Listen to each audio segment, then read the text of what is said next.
বৈরী আবহাওয়ার প্রভাব রাজধানীর পশুর হাটে। বৃষ্টি মাথায় নিয়েই ক্রেতা বিক্রেতার দরাদরি, শেষ মুহূর্তের অপেক্ষায় অনেকে। মোটামুটি দামের মধ্যে আলহামদুলিল্লাহ পেয়েছি, শুকরিয়া। বিতারা না আসে তাহলে তাঙ্গুর বিক্রি করা যাইতেছে না। আমাদের ভারতের গরু লাগবে না, আমরা আল্লাহর রহমতে যা আছে বাংলাদেশের খামারিয়া সন্তুষ্ট।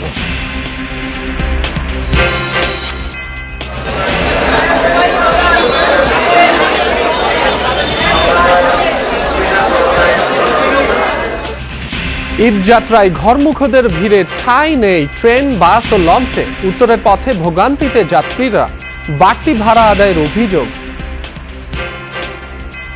মেসেজের টাইম থেকেও অনেকটা লেটে ছাড়তেছে আর কি, এটা আমাদের জন্য খুব একটা ভোগান্তি। টিকিট পাই না ইঞ্জিন কভারে। ভাসানচর বা বরিশাল যে 400 টাকা করে, সে অনুযায়ী থেকে তারা বেশি রাখতে আছে। বাংলাদেশে প্রবেশ করতে ভারত সীমান্তে বহু মানুষের অপেক্ষা। শুভেন্দু অধিকারীর হোল্ডিং সেন্টার চালুর ঘোষণায় ঘরে ফেরার আকুতি অনুপ্রবেশকারীদের।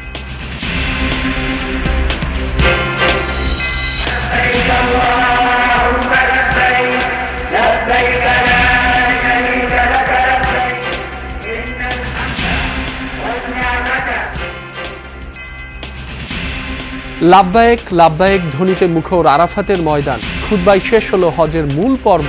ঐক্য, তাকওয়া আর বিশ্ব শান্তি কামনা।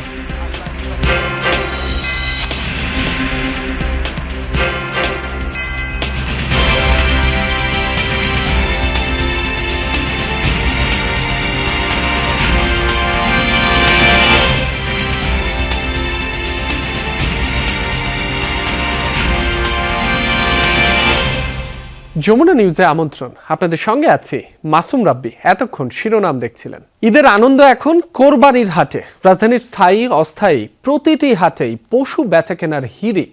হাকডাকে ক্রেতা আকর্ষণের চেষ্টা বিক্রেতাদের। ক্রেতারাও দেখাতে চান দাম দরে মুনশিয়ানা। তবে মুষলধারে বৃষ্টির কারণে তড়িঘড়ি করে বিক্রি করতে চান ব্যাপারীরা। বৃষ্টির পানি আর কাদায় মাখামাখি অবস্থা কোরবানি হাটে। শেষ দিনেও এমন বৈরী আবহাওয়া থাকলে লোকসানের শঙ্কা ব্যাপারীদের। হাট পরিদর্শন করেন স্থানীয় সরকার প্রতিমন্ত্রী। জানান, পশুর হাটে ক্রেতা বা ব্যবসায়ীদের কাছ থেকে আদায় হচ্ছে না অতিরিক্ত কোনো টাকা। এছাড়াও হাট পরিদর্শনে গিয়ে উত্তর সিটির প্রশাসক দাবি করেন, চাঁদাবাজির যে অভিযোগ সেটা সত্য নয়।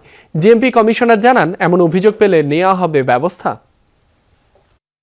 ঢাকা উত্তর এবং উত্তর সিটি কর্পোরেশন এলাকাতে এবং দক্ষিণ সিটি কর্পোরেশন এলাকাতে গরুর হাটগুলোতে কোথাও আমরা কোনো চাঁদাবাজির অভিযোগ পাই নাই। ক্রেতা বিক্রেতা উভয়ের সঙ্গে কথা বলেছি, সবাই বলেছে পরিবেশ ভালো আছে, স্বস্তিদায়ক আছে এবং হাসিলের যে বিষয়টি, মোট পশুর মূল্যর 5% যে বিষয়টা, এটা আমরা নিশ্চিত করেছি।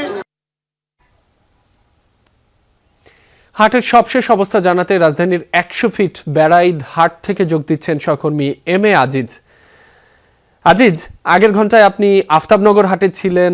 মধ্যরাতে বর্তমানে আপনি যে হাটে রয়েছেন সেখানে বেচা বিক্রি কতটা জমে উঠেছে? দাম নিয়ে ক্রেতা বিক্রেতারা কি প্রতিক্রিয়া জানাচ্ছেন আমাদের জানাবেন একটু। ধন্যবাদ রাব্বি। বেড়াইদের এই হাটে কোরবানির পশু তুলনামূলক কম। এখানে বিক্রেতারা যেটি বলছেন যে আজ দিনের বেলা যেহেতু বৃষ্টি হয়েছিল তখন গরুর বা কোরবানির পশুর দাম কিছুটা পড়ে গিয়েছিল এবং তখনই মূলত অনেক গরু বিক্রি হয়ে গেছে এবং এই মানে বিশাল এই হাটে আমরা এখন কোরবানির পশুর বেশ সংকট দেখতে পাচ্ছি।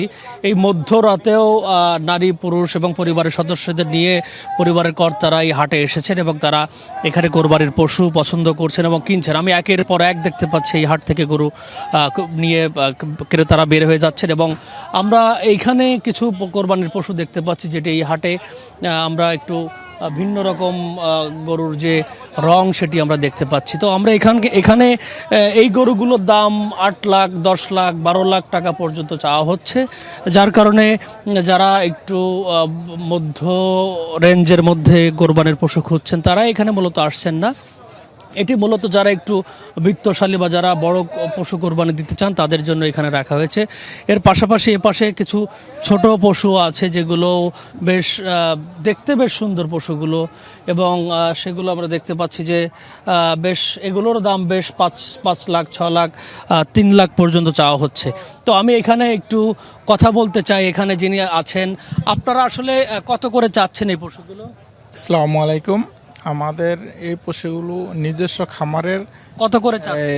চাচ্ছি আমরা 8 লাখ বা 10 লাখ এরকমের ভিতরে, রেঞ্জের ভিতরে আছে, কিন্তু আমাদের এই গরুগুলো নিজের মানে যত্ন সহকারে লালন পালন করা হয়েছে। ট্রিটমেন্ট আপনি শুনছিলেন যে রাব্বি এই পশুগুলো আসলে ওনারা বলছেন যে বেশ যত্ন সহকারে লালন পালন করেছেন, এবং এই পশুগুলো যেহেতু দেখতে সুন্দর এই জন্য তারা বলছেন যে এগুলোর দামও একটু বেশি হবে, এবং যারা একটু বড় রেঞ্জে বা একটু বেশি দামে কোরবানির পশু কিনতে চান তারা আসলে এখানে দেখতে পারেন। এর পাশাপাশি আমি আপনাকে আরেকটু তথ্য জানিয়ে রাখি, এই হাটে যে পরিমাণ কোরবানির পশু আছে সেটি হয়তো কাল সকাল নাগাদ শেষ হয়ে যেতে পারে, এবং তারপরে এই হাটে হয়তো কোরবানির পশুর দাম আরও চড়া হতে পারে। এবং সারা আজিজ, আপনাকে ধন্যবাদ। পরিবার পরিজনের সাথে ঈদ করতে রাজধানী ছাড়ছেন নগরবাসী। মঙ্গলবার বৃষ্টির মধ্যে বাস, ট্রেন ও লঞ্চে করে যেভাবে পারছেন বাড়ি ফিরছে মানুষ। বাসে অতিরিক্ত ভাড়া নেওয়ার অভিযোগ আছে, যাত্রী বোঝাই হওয়ার পরও লঞ্চগুলো দেরিতে ছাড়ার অভিযোগ সদরঘাটে। শিডিউল বিপর্যয় না থাকলেও দেরিতে ছেড়েছে কিছু ট্রেন, ঝুঁকি নিয়ে ট্রেনের ছাদে উঠছেন যাত্রীরা। রেল মহাপরিচালক জানান, ট্রেন সংখ্যা বাড়াতে না পারলে ছাদে যাত্রী পরিবহন ঠেকানো পুরোপুরি সম্ভব নয়। এদিকে সড়কমন্ত্রীর দাবি, এবার যাত্রা নির্বিঘ্ন। সঠিক সময়ে যেতে হলে টিকিট কাটি যেতে পারবো না, আবার টিকিট কাটি যে আমি সিট পাবো এটাও কনফার্ম না। নর্মালিও যাই 900, 1000 এরকমই লাগে, বাট এখন দেখা যাচ্ছে লোকাল গাড়ি যেগুলো আছে ওগুলাও দেখা যাচ্ছে যে 1000 টাকা চাচ্ছে। যতটুকু লোক নেওয়ার কথা ততটুকু ওরা নেয় না, তার অতিরিক্ত নেয়। বাস স্ট্যান্ড এবং বাস কাউন্টারগুলিতে অতিরিক্ত ভাড়া নেওয়ার কোনো অভিযোগ অথবা দৃশ্যমান কোনো প্রমাণ আমরা এখনো পর্যন্ত পাইনি। এদিকে মহাসড়কগুলোতে বেড়েছে গাড়ির চাপ। বাস, মাইক্রোবাস, প্রাইভেট কারের রওনা হয়েছেন ঘরমুখ মানুষ। থেমে থেমে বৃষ্টির কারণে পোহাতে হচ্ছে ভোগান্তি। বাসে সিট না পাওয়া আর খরচের কথা চিন্তা করে ট্রাক, পিকআপেও বাড়ির পথ ধরেছেন অনেকে। ঢাকা টাঙ্গাইল মহাসড়কের কয়েকটি পয়েন্টে যানজটের ভোগান্তি পোহাতে হচ্ছে যাত্রীদের। নবীনগর, বাইপাইল, বারুইপাড়া ও চন্দ্রায় যানবাহনের জট রয়েছে। এদিকে ভোর থেকে বেলা 11টা পর্যন্ত টাঙ্গাইলের রসুলপুর থেকে যমুনা সেতু পর্যন্ত 15 কিলোমিটার এলাকা জুড়ে যানজট ছিল। পরে ধীরে ধীরে কমতে থাকে ভোগান্তি। ঢাকা ময়মনসিংহ মহাসড়কেও বেড়েছে ঘরমুখ মানুষের চাপ। বরাবরের মতোই বাসে বাড়তি ভাড়া নেওয়ার অভিযোগ করেছেন যাত্রীরা। এদিকে পদ্মা সেতু হয়ে নির্বিঘ্নেই বাড়ি ফিরছেন দক্ষিণ ও দক্ষিণ পশ্চিমাঞ্চলের মানুষ। যান চলাচলের শৃঙ্খলা বজায় রাখতে মহাসড়কগুলোতে বাড়তি পুলিশ মোতায়েন করা হয়েছে। অনেক মজা করবো, এটা ফ্যামিলির একটা চাওয়া। এমনি সচরাচর যখন যাই বাড়িতে তখন 500 টাকা হয়ে যায়, 500, 450। আর ঈদের সময় 400-500 টাকা করে বেশি লাগে। 500 টাকার বারে 1000, 1500 টাকা করে এইভাবে নিয়ে আমরা সাধারণ জনগণ ভোগান্তির মধ্যে আছি। ইউটার্নটা তো বন্ধ, ওই পাশে লোকাল গাড়িগুলোতে রাস্তাটা বন্ধ করে রাখছে, ওদিকে পিছনে পুরো রাস্তা রিপিট হয়ে গেছে। ঈদযাত্রায় মহাসড়কের আরও খবর জানাতে ঢাকা টাঙ্গাইল মহাসড়কের চন্দ্রা থেকে যুক্ত হচ্ছেন সহকর্মী মাহফুজুর রহমান নিপু।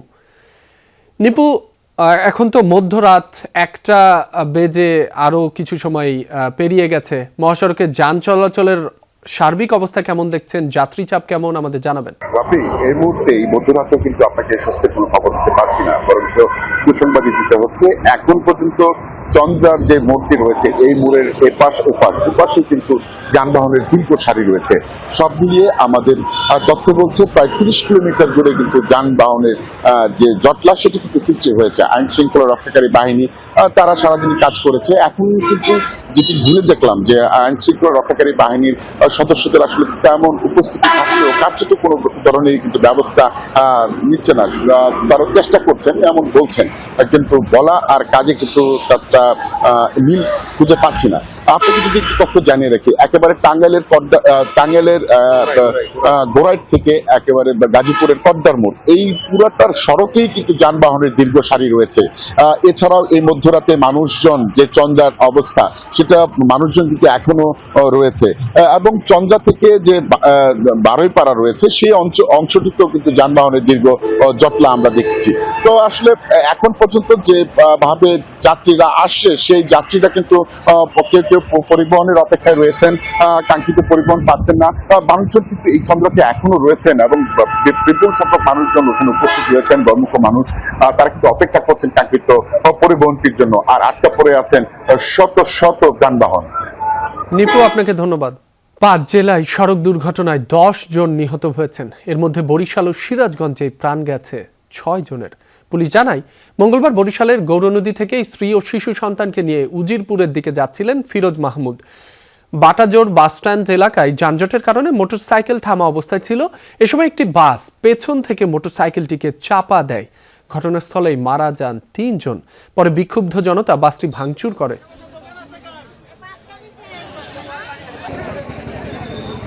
এদিকে সিরাজগঞ্জের উল্লাপাড়ায় যাত্রীবাহী বাসের ধাক্কায় সিএনজি অটোরিকশার চালক সহ 3 জন নিহত হয়েছেন।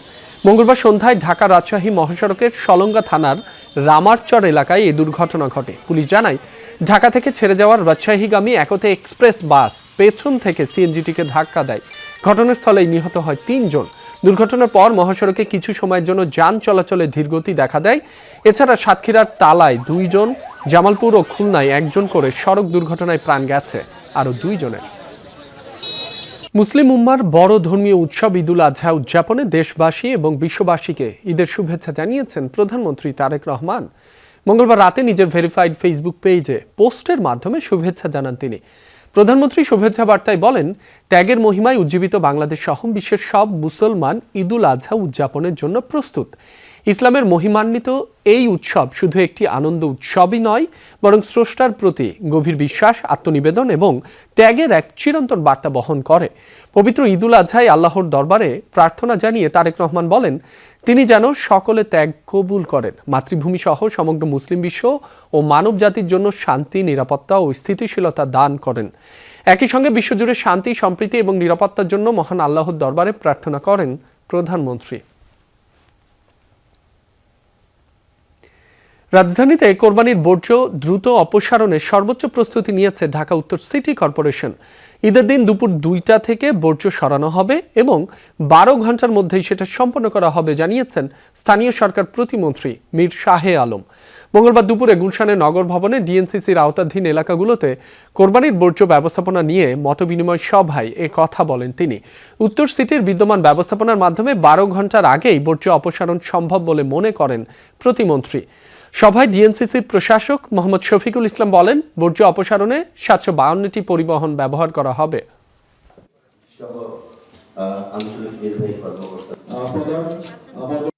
সরকার ঘোষিত যে বর্জ্য ব্যবস্থাপনা 12 ঘন্টার মধ্যে পরিষ্কার করার যে একটা ঘোষণা দিয়েছে, সেই নীতিকে সামনে রেখেই আমরা তার আগেই ইনশাআল্লাহ ঢাকা উত্তর সিটি কর্পোরেশনকে আমরা ক্লিন করে ফেলবো ইনশাআল্লাহ।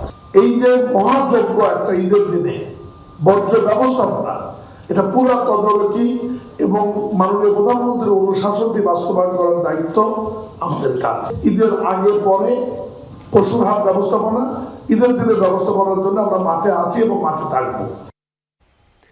যুক্তরাষ্ট্রের সাথে চুক্তির বিষয়ে নিজের সংশ্লিষ্টতা অস্বীকার করেছেন অন্তর্বর্তীকালীন সরকারের সাবেক উপদেষ্টা ও এনসিপি মুখপাত্র আসিফ মাহমুদ সজীব ভুঁইয়া। মঙ্গলবার সমসাময়িক ইস্যুতে দলের বাংলা মোটর কার্যালয়ে সংবাদ সম্মেলনে এ কথা বলেন তিনি। দাবি করেন, তখনকার সরকারের কিচেন ক্যাবিনেট থাকলেও তার সদস্য ছিলেন না তিনি। যুক্তরাষ্ট্রের সাথে বাংলাদেশের চুক্তি নিয়ে তিনি বলেন, চুক্তির বিষয়ে তখন এনসিপিকেও অবগত করেননি বর্তমান পররাষ্ট্রমন্ত্রী খলিলুর রহমান। এছাড়া এনসিপি নেতা নাসির উদ্দিন পাটোয়ারি বলেছেন, দেশে আইনের শাসনের পরিবর্তে জঙ্গলি শাসন চলছে, দেশ পরিচালনায় সরকার ব্যর্থ হচ্ছে মন্তব্য করে এনসিপি নেতা নাসির উদ্দিন পাটোয়ারি জানান, সংস্কার ও আওয়ামী লীগের বিচার প্রশ্নে কোনো ছাড় দেবে না তারা। সরকার তাদের বিচার না করে তাদেরকে জামিন দিয়ে দিচ্ছে। সংস্কারের কথা বললে সরকার হলো নার্ভাস হয়ে পড়ে। সরকার হলো সংস্কারের কথা বললে হলো সরকার হকি স্টিক দিয়ে আঘাত করে। 9 ফেব্রুয়ারি নির্বাচনের 3 দিন আগে চুক্তিটা হয়েছিল, ফলে এই চুক্তি সম্পর্কে আমার কোনো কিছু অফিসিয়ালি জানা পসিবল না। সবার সাথে কথা বলেছি, এই চুক্তি হওয়ার বিষয়ে কেউ জাতীয় নাগরিক পার্টির কনসার্ন নেয় নাই। মিরপুর কালচির আগুন শুধু ঘর পোড়ায়নি, কাউকে নিঃস্ব করেছে, কাউকে করেছে স্মৃতিহীন। এক মুহূর্তের আগুনে ছাই হয়ে গেছে বহু মানুষের বছরের পর বছরের স্বপ্ন। গত রাত থেকে ঠিক নেই নাওয়া খাওয়ার। মঙ্গলবার বেলা 12টা নাগাদ পুড়ে যাওয়া বস্তিবাসীকে একবেলার খাবার তুলে দেয় একটি বেসরকারি সংস্থা। পুড়ে যাওয়া ছায়ের মধ্যে অসহায় মানুষগুলো এখনও খুঁজে ফিরছেন রয়ে যাওয়া সম্বল। আগুনটা লাগিয়ে দেওয়া হচ্ছে বলে অভিযোগ বস্তিবাসীর। সরকারের কাছে তাদের দাবি আগে পুনর্বাসনের। এই বস্তিতে ছিল আনুমানিক 3500 মানুষের বাস। ঈদের বাকি একদিন, মাথার উপর ছাদটাও হারিয়েছে হাজারো মানুষ। বৃষ্টির সময় এখানে ভিজি, এই টিন মাথায় দিয়ে বয়ে রয়েছি সারা রাত। যাও ফুইরা কয়টা আছে তো লয়ে যাইবো গাড়ি পর দিছি সারা রাত্রে। সরকার কি দিব আমার বাইরে একটা চাকরির ব্যবস্থা করে, আমাকে একটা পুনর্বাসন ব্যবস্থা করে আমার বাইরে। কে কি করছে বলতে পারি না, আমার বাড়িটার একটা কিছু নিয়ে বাড়িতে পারে নাই। লাব্বাইক আল্লাহুম্মা লাব্বাইক, হে পরম করুণাময়, বান্দা হাজির তোমার দরবারে। লাখো মুসল্লির এই ধ্বনিতে প্রকম্পিত ঐতিহাসিক আরাফার ময়দান। পবিত্র হজের খুতবা দেন মসজিদুল হারামের ইমাম খতিব শায়েখ আলী আল হুদাইফি, যা বাংলাসহ ৩৫ ভাষায় সরাসরি সম্প্রচারিত হয়। শরিয়া ভিত্তিক জীবনযাপনের তাগিদের পাশাপাশি বিশ্বশান্তি কামনার পাশাপাশি মুসলিমদের প্রতি ঐক্যের আহ্বান জানানো হয় খুতবায়। এদিকে হজে গিয়ে আজ একজন সহ এখন পর্যন্ত ৩১ জন বাংলাদেশি মারা গেছেন জানিয়েছে ধর্ম মন্ত্রণালয়।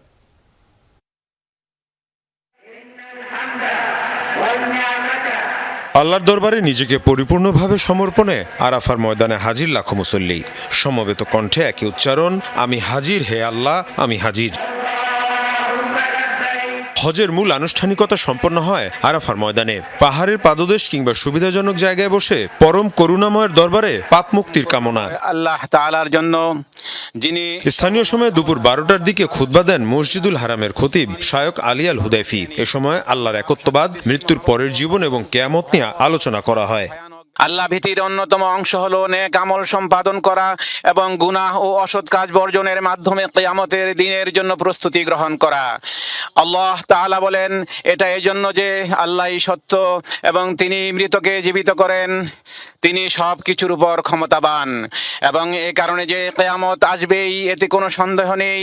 যারা কবরে আছে আল্লাহ তাদেরকে অবশ্যই পুনরুত্থিত করবেন। এর পাশাপাশি কোরআন এবং সুন্নাহর আলোকে জীবন যাপনের জন্য তাগিদ দেওয়া হয় মুসলমানদের। বিশ্ব শান্তি কামনা করেন শায়েখ। হজ হতে হবে আল্লাহ তাআলার প্রতিবদ্ধতা, নবী সাল্লাল্লাহু আলাইহি ওয়াসাল্লামের প্রতি আনুগত্য, বাহ্যিক ও অভ্যন্তরীণ পবিত্রতা, প্রতিজ্ঞা, চুক্তি ও অধিকার সমূহকে সম্মান জানানোর প্রকাশ ক্ষেত্র। আল্লাহ তাআলা ইরশাদ করেন, এটাই বিধান, আর কেউ আল্লাহ কর্তৃক নির্ধারিত পবিত্র স্থানসমূহকে সম্মান করলে তার রবের নিকট তাই তার জন্য উত্তম। রীতি অনুযায়ী খুতবা শেষে জোহর আর আসরের নামাজ একসাথে আদায় করেন হাজিরা। আরাফার ময়দানের আনুষ্ঠানিকতা শেষে মুজদালিফায় যাবেন তারা, সংগ্রহ করবেন পাথর। সেখানে রাত্রি যাপন শেষে বুধবার সকালে মিনায় ফিরে পাথর নিক্ষেপ করবেন শয়তানকে। এরপর পশু কুরবানি দিয়ে মাথা মুন্ডন করবেন, তারপর তাওয়াফ করবেন কাবা ঘর। মুসলিম বিশ্বের সবচেয়ে বড় এ জমায়েতে এবছর যোগ দেওয়ার সৌভাগ্য হয়েছে 20 লাখ মুসল্লির। মীর মুশফিকা হাসান, যমুনা নিউজ। বাংলাদেশের সাতক্ষীরা সীমান্তবর্তী ভারতের উত্তর 24 পরগনার একটি চেক পয়েন্টে অপেক্ষারত অন্তত 600 বাংলাদেশি। ভারত বলছে তারা সবাই অবৈধ অভিবাসী ও অনুপ্রবেশকারী।